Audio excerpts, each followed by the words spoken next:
One of the great chateaux of Bordeaux is Chateau Leoville-Las in the commune of Saint-Julien. This is a second growth, or deuxième cru Saint-Julien. But there's one quite unusual thing about it. It actually borders Chateau Latour, just across the brook, separating the two in Pauillac. So being on the Pauillac end of Saint-Julien, on the left bank of the river, it actually has a little bit more weight and structure than most Saint-Juliens. I reckon if there was a reclassification of Bordeaux ever, and I'd love to think there would be, Chateau Leoville-Las would be reclassified as a first growth. Such is the quality of the wine made here. It's owned by a chap called Jean-Hubert Delon, whose voice is like this. He talks extremely low.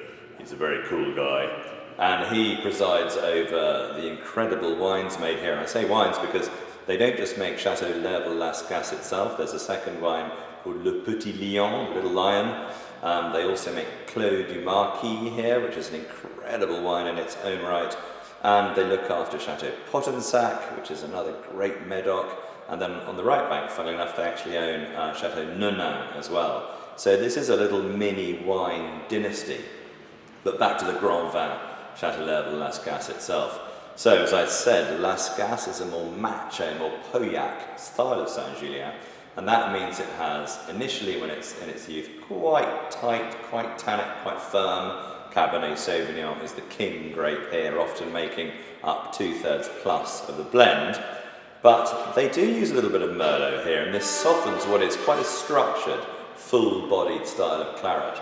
I've drunk Las at 30 or 40 years of age, and it looks spectacular. You have to pick a great vintage, and the wines will age like clockwork. However, the wines are also beautiful after 10 or 15. Las with its historic label, with the archway, with the lion on the top, is very recognisable. It's a cult label, and I urge you to track this wine down because it's one of the icon wines of the whole of Bordeaux.